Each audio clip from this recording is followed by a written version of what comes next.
So there's actually a little bit of setup before the run starts. I'm going to be doing specific inputs buffering this menu here,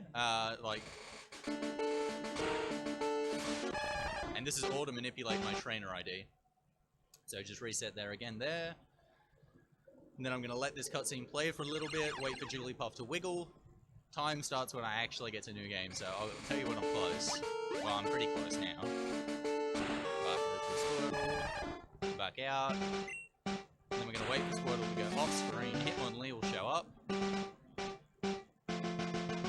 Alright, 3, 2, 1, go. Alright, so this is Pokemon Blue No Save Corruption. And so, based on the little setup that you saw there, you might be expecting some crazy shenanigans, and there will be some crazy shenanigans. Speaking of setup, my name is going to be a bit weird.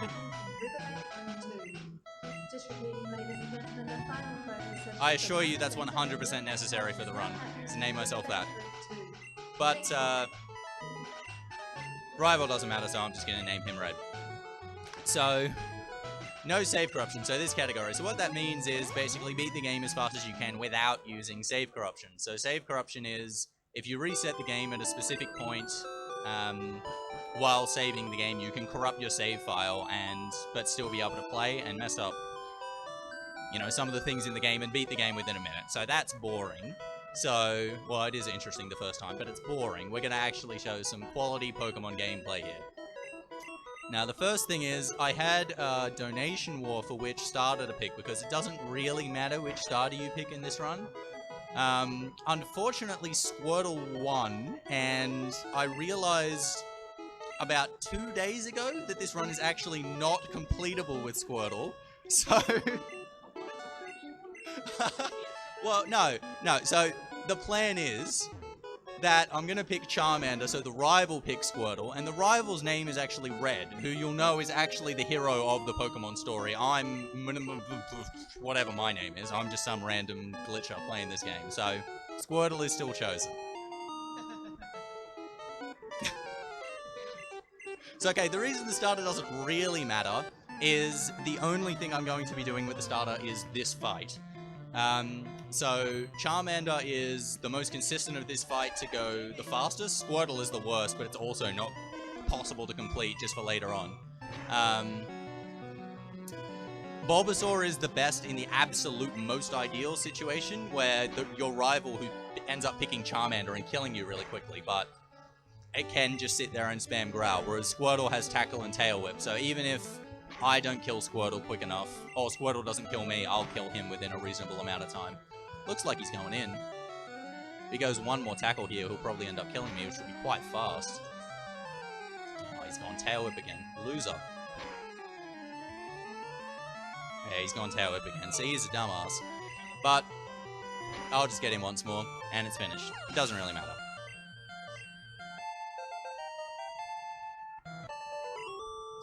Okay, so that's the last thing I'm going to be doing with Charmander. So usually you would give a Pokemon a nickname if you were going to use it for a while, but don't use Charmander, like, at all for the rest of the run, so it's not worth nicknaming him. It's easier for manipulation that I'm going to be doing later for him to not have a nickname.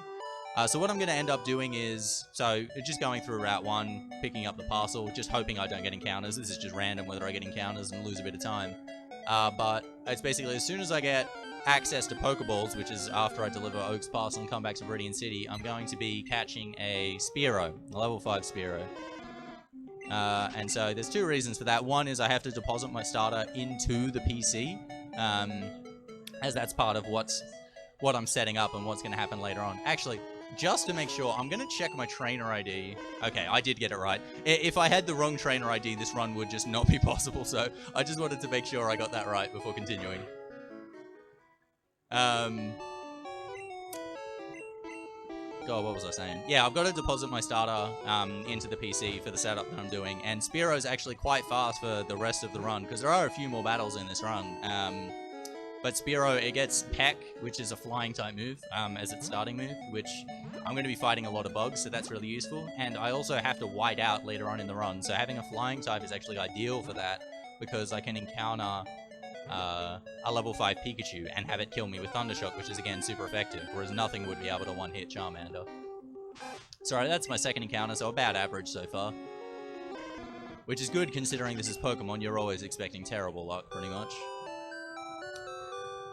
So just a tiny little optimization here, just talking to Oak from the left side instead of below him. I only have to take 3 extra tiles to do that, because I can exit Oak's lab on the left side as well, whereas by having the camera scrolled 1 more tile up, it means my rival here walks 2 less tiles, and he walks at about half your speed, so it saves something like, 17 frames to do that.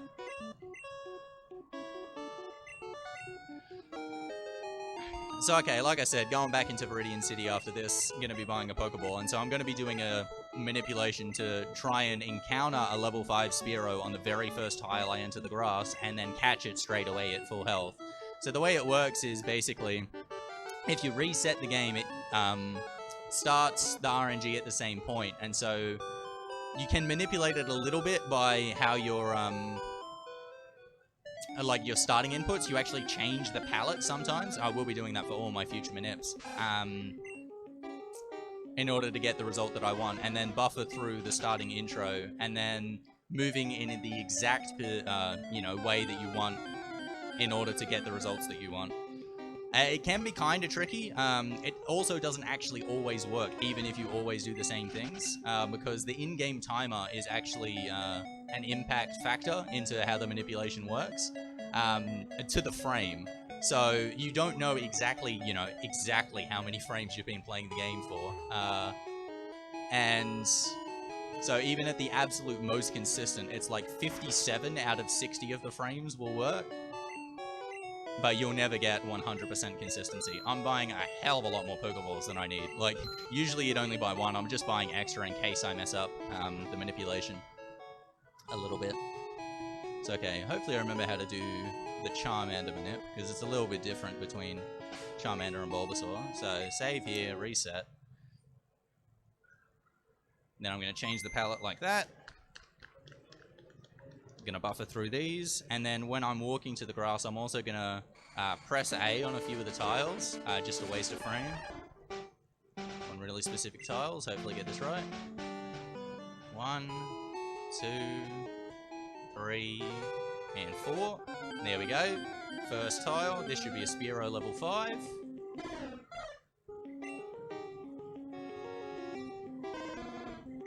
And if I buffered those inputs correctly, this Pokeball will catch him straight away. Perfect. Perfect. Alright, that Spearow also has really good DBs as well, so really good stats. I am going to nickname this Spearow, though. I'm going to give him a 2-character nickname.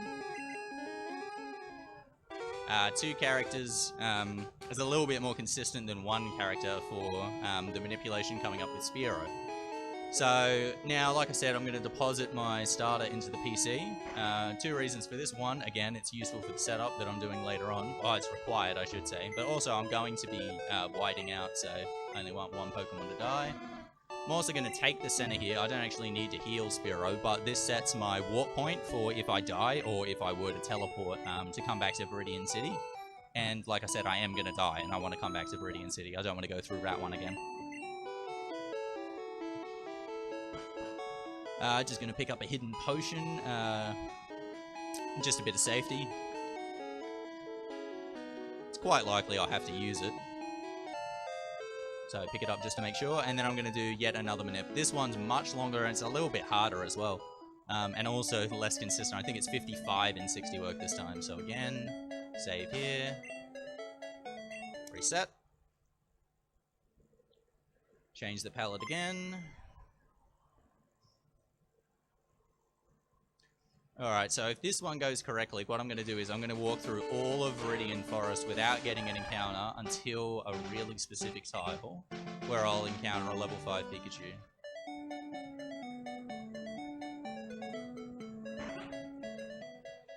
Okay, looks good so far. Looking at how that NPC works. There's a few more A presses that I've got to do in Viridian Forest here as well. Actually make it work. So there's one here. Across. And here. Alright, so now it's just walking the specific path. Everything looks good here. if I like do super good on the menus when I encounter the Pikachu as well, I can actually get him to crit me with Thundershock, like force him to use Thundershock and crit him. So that's exactly where I wanted the encounter, right in front of that trainer. Okay, I messed that up. You know, I'm not going to get this part. Yeah, so now he's using Growl. So I just got to wait for him to use Thundershock a couple of times and kill me. Not a huge deal. He'll kill me eventually. There's the Thundershock. Good boy.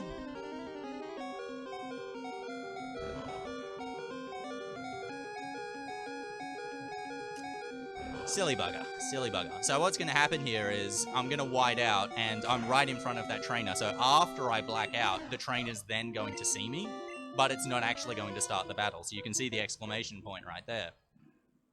And so this is typically what's done to activate what's called Trainer Fly, which a lot of people do know about. It's very common, and it's the kind of the most forefront way that people use to catch Mew, so it's sometimes called the Mew glitch in the game. But I'm not going to do any of that shenanigans of, you know, encountering a trainer somewhere else, encountering something different special. I'm just going to go straight back into Viridian Forest, and then this guy's going to find me again.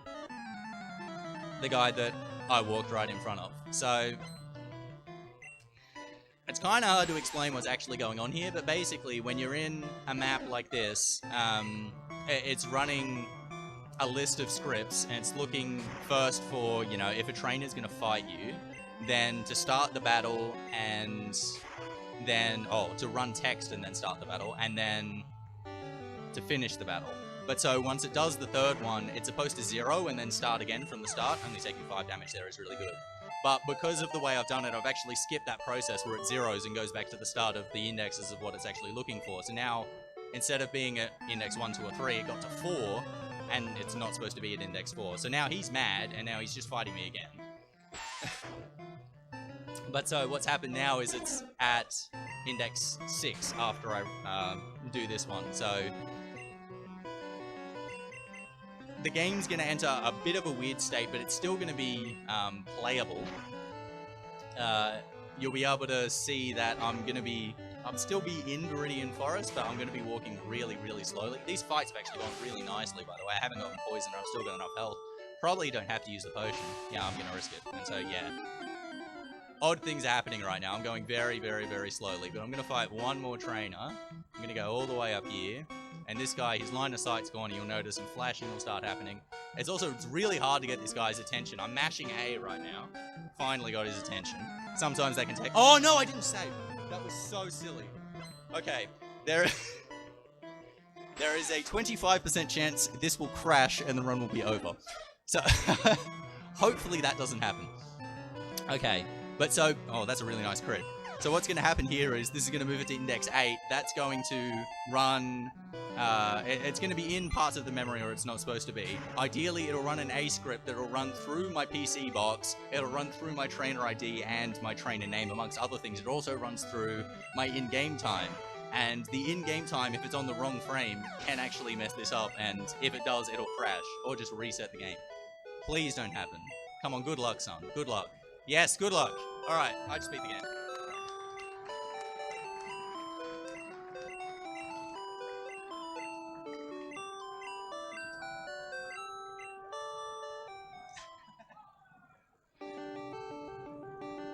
Yeah, and so that ran a script and got to the Hall of Fame. And that's it.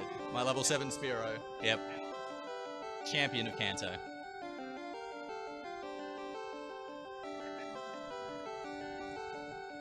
That's it. That's Pokemon Blue No Save Corruption. I hope you guys enjoyed that run.